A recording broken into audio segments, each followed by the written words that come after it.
मेरा नाम संगीता है। मैं एक साधारण घर में पैदा हुई थी। मेरी शादी एक बहुत ऊँचे ख़ानदान में हुई थी। मेरी सहेलियाँ जलन के मारे लाल पीली हो रही थीं और मैं खुद को खुशकिस्मत समझ रही थी, क्योंकि मेरे पति भी किसी फ़िल्म अभिनेता से कम खूबसूरत नहीं थे। गिन-गिन कर मैंने दिन गुज़ारे थे। खैर वह समय भी आ गया जब अपनी कुटिया जैसे घर से निकलकर महल की रानी बन गई थी। शादी के इस पड़ाव में मेरे पति ने मुझे अपना पूरा साथ दिया। मैं बहुत खुश थी, लेकिन कहते हैं ना कि हर फूल के साथ एक काँटा भी होता है। ठीक उसी तरह हर खुशी के पीछे एक छोटा-सा दर्द भी छुपा हुआ है। इस बात का एहसास मुझे अपनी शादी के दूसरे दिन ही हुआ था। मैं मायके में देर से उठा करती थी। मेरी ससुराल भी काफ़ी मॉडर्न थी। मुझे लगा कि यहाँ मुझ पर किसी तरह का कोई प्रतिबंध नहीं लगेगा। मेरे ससुराल में था ही कौन, एक पति, एक सास और एक नंद। इसलिए मैं घोड़े बेचकर सो रही थी। तभी अचानक से किसी ने हमारे कमरे का दरवाज़ा ज़ोर-ज़ोर से खटखटाया था, जैसे कोई भूचाल आया हो। मेरे पति अजय, वह भी घबरा कर उठ गए थे। मैं भी आंखें मलती हुई उठकर बेड पर बैठ गई थी। दरवाजे पर दस्तक बढ़ती ही चली जा रही थी। अजय ने जल्दी से दरवाज़ा खोला तो सामने मेरी ननंद नीति खड़ी थी। वह अपने भाई के पीछे-पीछे मेरे पास पहुंची और आवाज़ देकर बोली, भाभी, आप अभी तक सो रही हैं? जल्दी से उठिए, मुझे आपके हाथ से बना नाश्ता करना है। मेरी सभी सहेलियां अपनी भाभियों के हाथ से नाश्ता करती हैं। अचानक हुए इस हमले से मैं घबरा गई थी। नीति के पीछे मेरी सास भी पहुंच गई थी। वह नीति को डांट रही थी। नीति, यह क्या बचपना है बेटा, अभी तो बहू ने मीठा भी नहीं बनाया। तो नीति बोली, भाभी पहले मीठा बना लेंगी, फिर मेरे लिए नाश्ता बनाना। फिर वह बोली, भाभी आप 15 मिनट में फ़्रेश होकर किचन में आ जाओ, मुझे ना बहुत ज़ोरों की भूख लगी है। सास और नंद के जाने के बाद मैंने अजय की तरफ मदद भरी नज़रों से देखा था। वह बहन की इस हरकत पर मुस्कुरा रहे थे। मुझे बहुत गुस्सा आ रहा था, इसलिए मैं बोली, सुनिए, मुझे नीति की यह हरकत बिल्कुल भी अच्छी नहीं लगी। उसे समझाएं कि मैं इस घर की बहू हूँ, नौकरानी नहीं। मेरे इस बात पर अजय हैरान हो गए थे। वह काफ़ी संयमित आवाज़ में बोले, संगीता, आज तो तुमने ऐसी बात कर ली है, लेकिन मैं दोबारा तुम्हारे मुंह से ऐसा कुछ ना सुनूं। नीति मुझे मेरे बच्चे जैसी है। पिताजी की मृत्यु के बाद मैंने उसे बाप बनकर पाला है। अगर तुमने आज के बाद नीति की कोई भी बात मानने से इनकार कर दिया तो मैं तुम्हारा हाथ पकड़कर हमेशा हमेशा के लिए मायके छोड़कर आऊँगा, समझी? अजय की बातें सुनकर मेरी आंखें भीग गई थीं। भला कोई नई नवेली दुल्हन के साथ ऐसे पेश आता है क्या? मैं तरोताज़ा होकर किचन में चली गई थी, जहां नीति की फरमाइशों की लंबी लिस्ट तैयार थी। मैंने उसकी मर्ज़ी के अनुसार सब कुछ बना दिया था। वह उम्र में मुझसे सिर्फ 1 साल ही छोटी थी। वह अभी इतनी भी बच्ची नहीं थी कि उसे यह भी ना पता हो कि नई नवेली दुल्हन के साथ कैसा व्यवहार किया जाता है। उसके मन में 100 तरह के सपने सजे होते हैं। खैर, फिर तो मुझे हर चीज़ की आदत सी हो गई थी। मुझे समझ में आ गया था कि घर में नीति का ही सिक्का चलता है। मैं भी अजय की खातिर नीति से प्यार मोहब्बत से पेश आती थी। हमारी शादी को 2 साल हो गए थे, लेकिन अभी तक भगवान ने हमें औलाद की खुशी से दूर रखा था। मैं औलाद के लिए भगवान से दिन रात प्रार्थना करती थी। मुझे पूरा यकीन था कि जब मेरे बच्चे होंगे तो नीति का लाड प्यार कम हो जाएगा, लेकिन डॉक्टर ने कहा था, टेंशन से दूर रहोगी तभी माँ बन पाओगी। हम शादी के बाद हनीमून पर भी नहीं गए थे, इसलिए मैं हनीमून पर जाना चाहती थी, लेकिन अजय अपने व्यस्त कार्यक्रम से समय नहीं निकाल पा रहे थे कि हम हनीमून पर जा सकें। मैं उनके पीछे पड़ी रहती थी तो वह मुस्कुराकर टाल देते थे। आखिर में उन्होंने मेरी बात मान ली। वह बोले, हम हनीमून पर जाएंगे। मैं बहुत खुश थी। सारा दिन तैयारी करती रही। रात के खाने के समय उन्होंने मेरी सास को बताया। बोले, हम 3 सप्ताह के लिए हनीमून पर जा रहे हैं माँ। यह सुनकर नीति तो उछल ही पड़ी थी। बोली, वाह भैया, मुझे भी जाना है। मेरी सभी सहेलियाँ भी घूमने गई हैं, मुझे भी अपने साथ ले चलो। मेरी सास ने नीति को आंखें दिखाई थी, जबकि अजय मुस्कुरा रहे थे। वह बोले, ज़रूर चलेंगे गुड़िया। अब मेरे सब्र की इंतहा थी। आखिर मैं बोल पड़ी, नीति, अपनी सहेलियों से पूछना तो, क्या वह अपने भैया भाभी का हनीमून ख़राब करने गई हैं या फैमिली टूर पर? नीति मेरी बात सुनकर रोने लगी थी, जबकि मैं डाइनिंग टेबल से उठकर अपने कमरे में आ गई। मुझे अजय से बहुत डर लग रहा था कि अब वह मुझ पर चीखेंगे, चिल्लाएंगे, लेकिन ऐसा कुछ नहीं हुआ। वह कमरे में आए और चुपचाप सोने के लिए लेट गए थे। जब सुबह हुई तो उन्होंने मेरा पैक किया हुआ सामान कार में रखा और मुझे चलने को कहा। मेरी तो खुशी का ठिकाना ही नहीं रहा था। मुझे तो लगा था कि मैं जीत गई, अब नीति मेरी खुशियों के बीच कभी नहीं आएगी। लेकिन यह क्या। अजय ने मेरे मायके के गेट पर कार रोककर कहा, यहाँ पर उतर जाओ, तुम्हारा स्टॉप आ गया है। मैं अनजान बनकर उनकी तरफ देखने लगी तो वह बोले, माँ, मैं और नीति ऊटी की सैर पर जा रहे हैं। तुम्हें घर पर अकेला छोड़ना ठीक नहीं था, इसलिए इधर छोड़कर जा रहा हूँ। जब तक तुम्हारी अकल ठिकाने पर नहीं आती तब तक तुम यहीं पर रहोगी। वह शब्द नहीं थे, तीर थे, जिन्होंने मेरी आत्मा को छलनी कर दिया था। मैं सूजी हुई आंखें लेकर घर में दाखिल हुई तो माँ ने मुझे गले से लगा लिया। 2-3 दिन ही शांति से बीते होंगे कि भाभी ने मुझे ताने मारने शुरू कर दिए। वह मेरी परवरिश पर माँ का बहुत मजाक उड़ाती थीं। बेटी की कैसी परवरिश की है कि 2 साल भी ससुराल में टिक ना सकी। कुछ ही दिन बीते होंगे कि मेरे भाई ने भी कह दिया, संगीता, अब तुम यहाँ मेहमान तो रही नहीं। मेहमान तो 2 दिन का होता है, लेकिन तुम तो यहाँ काफ़ी दिन ठहर गई हो, तो अपने भाभी के साथ काम में मदद कर दिया करो।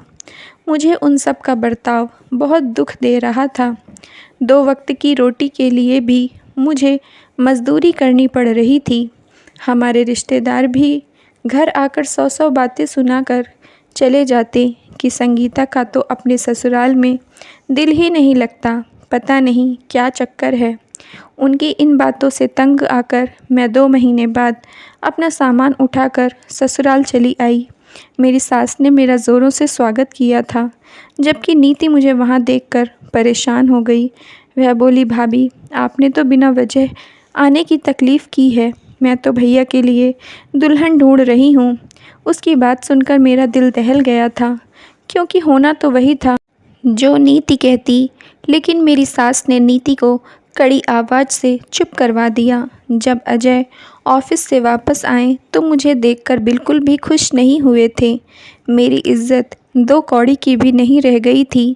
लेकिन मैं अपने मायके से ज़िंदगी का सबक सीख कर आई थी कि शादी के बाद एक औरत की इज्जत सिर्फ़ उसके ससुराल में होती है। इसी वजह से मैं नीति को खुश करने लगी। मुझे इस तरह नीति के आगे पीछे घूमते देखकर अजय का भी मेरे प्रति रवैया ठीक हो गया था। मैं औलाद के लिए दुआ करते नहीं थकती थी। अजय भी बच्चों के इच्छुक थे, मगर यह देर भगवान की तरफ से ही थी। हम दोनों तो फिट थे।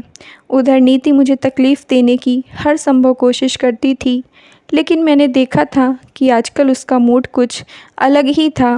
वह दिन भर अपने कमरे में ही रहती और हर वक्त सज धज कर रहती थी। 2-2 घंटे के लिए घर से गायब हो जाती थी। मैंने भी उसका राज जानने की ठान ली थी। उसके लिए मुझे बहुत मेहनत करनी पड़ी थी, लेकिन आखिरकार सच कब तक छुप कर रह सकता था। आखिरकार यह बात थी कि नीति का किसी के साथ चक्कर चल रहा था। हमारे एरिया में एक नया लड़का आया था, ठीक ठाक कद, गहरा काला रंग और कपड़ों से भी वह गरीबी घर का नौजवान लग रहा था। उसमें ऐसी कोई खूबी नहीं थी जिसकी बदौलत उससे मोहब्बत की जाती, लेकिन पता नहीं नीति की आंखों पर कैसी पट्टी बंधी हुई थी। मैं सारे मामले का बहुत मज़े से लुत्फ़ उठा रही थी। हर शाम को वह नीति को एक लिफाफा थमा के चला जाता। उसके बाद नीति कई घंटे तक अपने कमरे में बंद हो जाती थी। अब मैंने अपने पति को उसकी प्यारी बहन का असली रूप दिखाने का फ़ैसला किया था। इसलिए जब भी अजय और मैं एक साथ बैठते तो मैं उससे यही कहती कि नीति के लिए कहीं अच्छी जगह रिश्ता ढूंढ ले। यह उम्र में लगाम नहीं होती है। आजकल का तो ज़माना भी ऐसा ही है। अजय मेरी बात से चिढ़ जाते और कहते, ज़माना जैसा भी हो, मेरी बहन को इस ज़माने की हवा नहीं लगी है। मैं मन ही मन उनके इस बहन के ऊपर भरोसे पर खूब हंसती।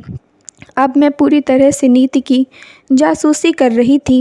एक दिन मैंने नीति को घर से बहुत तैयार होकर बाहर निकलते देखा तो मैंने भी उसका पीछा करने का फ़ैसला किया। मैं उससे दूरी बनाकर पीछे पीछे चल रही थी। वह घर से यह कहकर निकली थी कि वह अपनी सहेली के घर जा रही है। हमारी गली से मुड़कर बाहर निकलते ही वह एक शानदार कार में जाकर बैठी थी। मैंने थोड़ा सा आगे बढ़कर देखा तो उसमें एक बहुत ही सुंदर लड़का बैठा था। वह लड़का शक्ल से ही किसी रईस ख़ानदान का लग रहा था। खैर, मैं घर वापस आ गई। मुझे बेइंतहा जलन हो रही थी। आखिर नीति के हाथ इतनी बड़ी लॉटरी कैसे? इस बात की तह तक पहुंचने के लिए मैंने पूरा राज जानने की कोशिश की थी और उसका राज जानकर बड़ी बेचैन सी हो गई थी। बात यह सामने आई थी कि नीति और उस रईस लड़के की मोहब्बत बड़े ज़ोर शोर से चल रही थी। वह काला सा लड़का बस उस रईसजादे का खत देने आता था। यह कैसे हो सकता था कि इस घर में ऐशो आराम की ज़िंदगी गुजारने के बाद दूसरे घर जाकर वह खुशहाल रहे। इस तरह तो उसे उसकी कभी सज़ा नहीं मिलती जो उसने मेरे साथ किया था। मैंने खतरनाक प्लान बना डाला।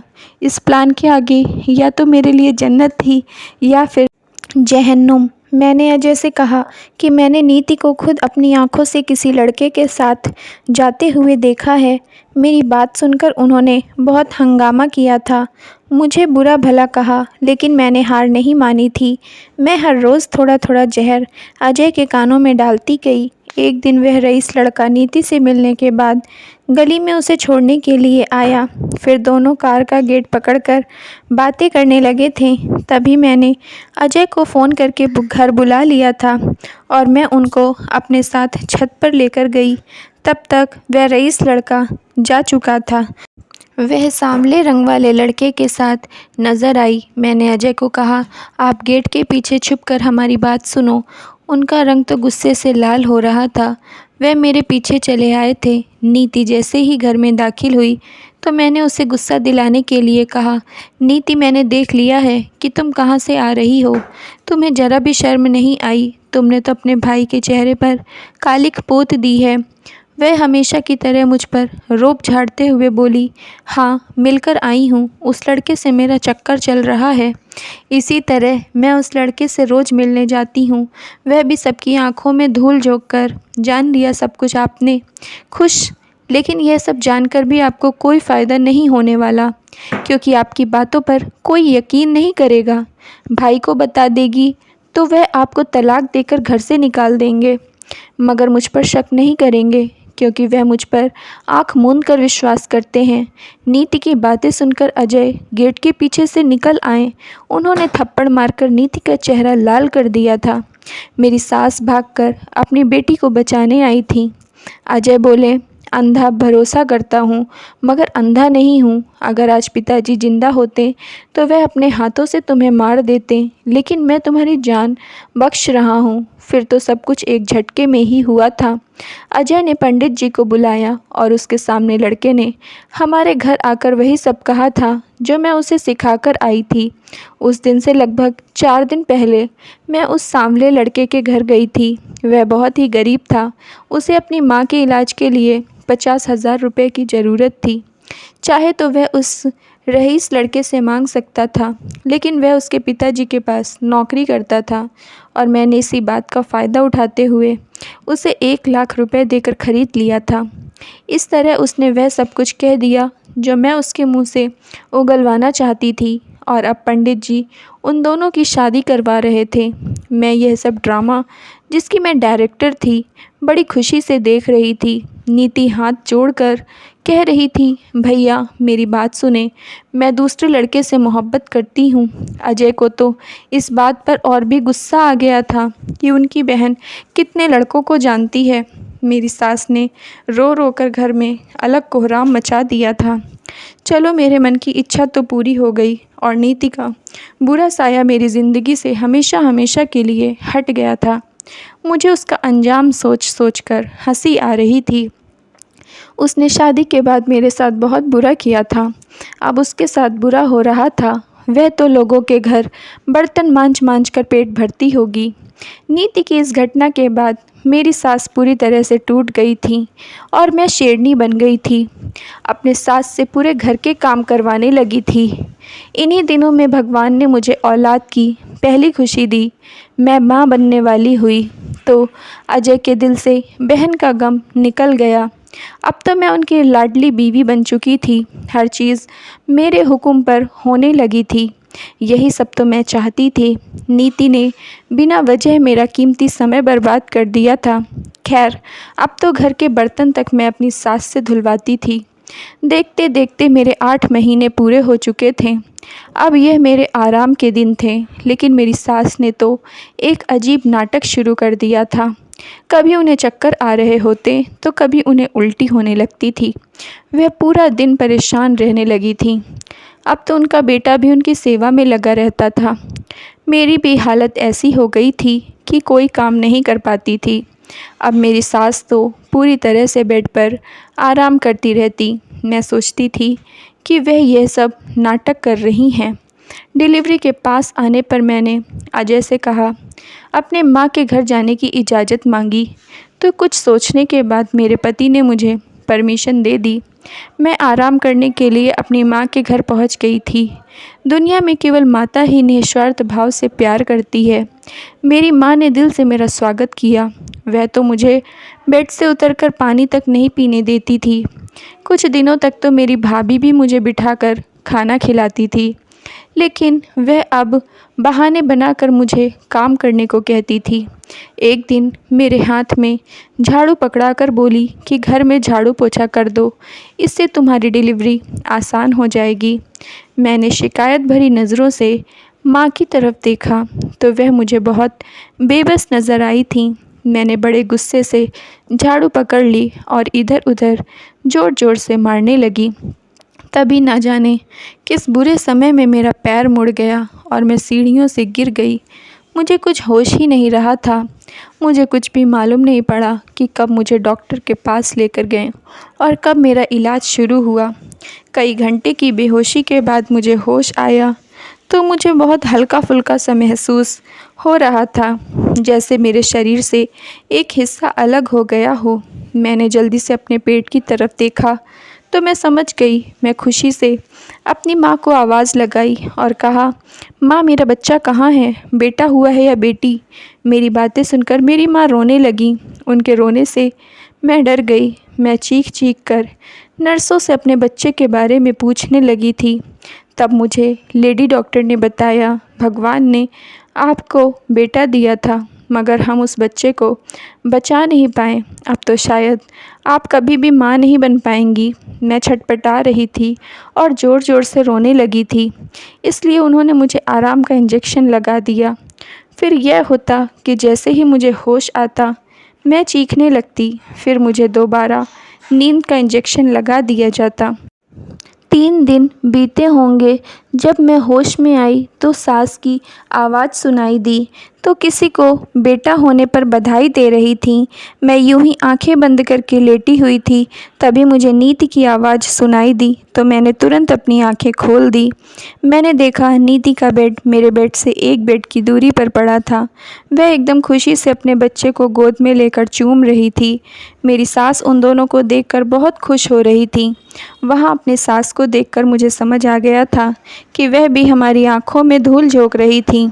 वह हमें धोखा देकर अपनी बेटी से मिलती थी, लेकिन नीति, वह तो एक बार फिर मुझसे जीत गई थी। उसने अपने बच्चे को जन्म दिया था और मैंने खो दिया था। मैं नर्सों की नज़र बचाकर अपने बेड से उठकर नीति के बेड के पास चली गई थी। मैं रो रही थी। मैंने नीति से कहा, तुमने शादी के बाद मेरे साथ बहुत बुरा किया था। मेरे साथ बहुत दुर्व्यवहार किया था। जब मैं तुम्हारे साथ थोड़ा बुरा किया तो भगवान ने मुझसे मेरी औलाद छीनकर तुरंत बदला ले लिया, जबकि तुम तो आज भी खुश हो। मुझे देखकर वह गुमसुम हो गई थी। उसकी आंखें भी नम हो गई थीं। नीति बोली, भाभी, आप मुझे ज़रा भी पसंद नहीं थी। मैं चाहती थी कि आप मेरे भैया से दूर हो जाएं। भैया सिर्फ़ और सिर्फ मेरा ख्याल रखें, मुझे प्यार करें। इसी वजह से मैं हर तरह की कोशिश करती थी कि आप भैया को छोड़कर चली जाएं। मैंने जो कुछ भी किया है उसकी सज़ा मुझे मिलनी ही थी और मिली भी। मैंने आपकी ज़िंदगी बर्बाद की और मेरे पति ने मेरी ज़िंदगी बर्बाद की। मेरा पति हर घड़ी मुझ पर शक करता था कि कहीं मैं उस लड़के के साथ भाग ना जाऊं जिससे मैं मोहब्बत करती थी, इसलिए मुझे मारता था, पीटता रहता था, मुझसे लोगों के घरों में काम करवाता था। भाभी, इस दुनिया में हर इंसान को उसके अपराध की सज़ा ज़रूर मिलती है। मेरा अपराध बदनामी का था, जिसकी सज़ा मुझे मिल गई। आपका अपराध मुझ पर झूठा इल्ज़ाम लगाने का था। आपने मुझसे मेरे घर वालों का प्यार भी छीन लिया और मेरी मोहब्बत भी। भगवान ने आपसे आपकी औलाद छीन ली। आपका हिसाब बराबर हो गया। लेकिन मेरी माँ इस सब में बेकसूर है, इसलिए इसका ख्याल रखिए। इनके पेट में अल्सर हो गया है, खाया पिया हजम नहीं होता है, इसे कैंसर होने का डर भी है। अब एक और पाप अपने सर पर मत लो। भगवान के लिए इन पर दया करो। शायद उनकी दुआ आपको लग जाए और भगवान आपको फिर से माँ बना दें। नीति की बातें सुनकर मैं कांपने लगी थी। मुझे मालूम पड़ चुका था कि मुझसे कहाँ गलती हुई थी। मैंने भगवान के बनाए संसार को अपने हाथों में लेने की कोशिश की थी। उसको अपना बदला लेने देती तो क्या हो जाता। मैंने खुद भगवान बनने की कोशिश क्यों की। मैंने भगवान से रो रो कर माफ़ी मांगी और आज से अपनी सास का ख्याल रखने की कसम खा ली थी। Thank you friends. अगर आप लोगों को स्टोरी पसंद आई हो तो प्लीज़ लाइक कर दीजिए और चैनल को सब्सक्राइब कर दीजिए।